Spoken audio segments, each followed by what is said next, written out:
Chicken tikka are little tandoori flavor bombs you need in your life. Serve it with an onion salad and a creamy dip and you'll have an appetizer people rave about. Or use it in about the best roti sandwich I've ever had. If you're looking for delicious chicken tikka without the fuss, this version is for you. Onion salad is to chicken tikka like pickled onions are to Yucatan grilled chicken. It's just good living. Slice half a red onion into thin strips and rinse well with cold water. This is called deflaming. Rinsing takes the bite out of the onion. Great trick for salsa too. Drain the onions well and add 1 green chili, finely chopped, a half teaspoon of cumin, a half teaspoon of kashmiri chili powder, a half teaspoon of kosher salt, a few grinds of black pepper, a good glug of a neutral oil, 3 tablespoons of cilantro finely chopped, and a big squeeze from half a lemon. Give that a good stir and let everything sit for about an hour to let the flavors combine. I have a recipe for full-blown chicken tikka. Has 15 ingredients. Not crazy complicated, but not trivial either. Works amazingly well on the barbecue. I'll pop a link to that one above, but when I don't have the time or the inclination to grill, this is the way I do it. Tandoori masala is the backbone of this recipe. Tandoori and tikka masalas are the same thing. Don't let anybody tell you otherwise. You can make it or you can buy it. I'll pop a link to my homemade version above. There's nothing wrong with buying it though. Just make sure you get a brand that isn't mostly salt. Not only is paying huge money for salt a bad idea, but it can push your tikka into way too salty land, and that just sucks. Pick a bowl that will fit in your fridge and combine 3 tablespoons of your chosen tandoori masala, 2 teaspoons of kasoori methi, and a half teaspoon of kosher salt. And you should probably leave the salt out if it's in the top 2 or 3 ingredients in your tandoori masala. Add around 3 tablespoons of neutral oil and stir to combine. If you like spicy, then a little naga pickle adds an incredible flavor boost, but it also adds a lot of kick. If you can take the heat, even a little bit makes a huge difference. Add 2 pounds or about 1,300 grams of boneless, skinless chicken thighs cut into large bite-sized pieces. Thighs because thighs are just better for tikka.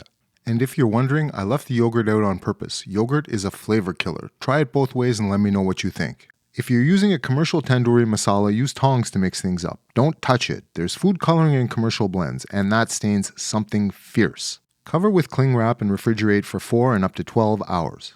While that sits, stop to think about how good chicken tikka can be with the right dip. Everybody thinks Indian dips have to be yogurt-based. I beg to disagree. I learned this trick from the best Indian restaurant in town, one that's breaking the same old Indian restaurant mold, and I'm totally converted. It may be a leap for some may even say crazy talk, but for maximum flavor, I ditch the yogurt and go for a mix of mayo and sour cream. You really have to try this to understand. I may never make a yogurt-based dip ever again. Just ask yourself, what's your preference? Do you wake up every day thinking, I can't wait to make a curry chicken salad sandwich with yogurt instead of mayo? Me either.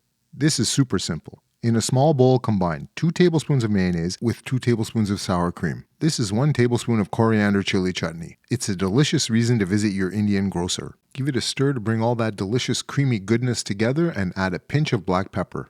I love it when something this tasty is this easy. I love tikka over charcoal, but winters are long here. So sometimes the oven or an air fryer is a more convenient choice. Yes, that really is my deck. Carefully place the tikka on a large sheet pan. Leave room between the pieces. No rack, no skewers, just the sheet pan. Or just dump the tikka on the pan and spread it out. Works either way. Why make things hard on yourself? Pop that into a 400 degree Fahrenheit or 205 degrees Celsius oven set to convect if you have it. Cook for about 10 minutes and then flip each delicious morsel and return it to the oven for 3 minutes. When your tikka hits an internal temperature of around 155 degrees Fahrenheit or just a little under 70 degrees Celsius, flip it and give it a quick blast under the broiler. Do that if you want a little char, or just keep cooking it. Either way, you want a final internal temperature of 175 Fahrenheit or 80 degrees Celsius. To serve, spread the onion salad on a plate. Leave some room on one side for the dip. Top with the chicken tikka, drizzle with a little fresh lemon juice and a sprinkle of cilantro. Your guests will devour it. Or make an amazing roti sandwich. Or chapati. Spread out some onion salad and top with an appropriate number of pieces of chicken tikka. Finish it off with a drizzle of green chili dip and maybe top with a little finely diced cilantro for a fresh note. That's easily as good as just about any taco I've ever had. Chicken tikka 2 ways. Make it for friends. And when they start to smile, tell them life's too short for bad food.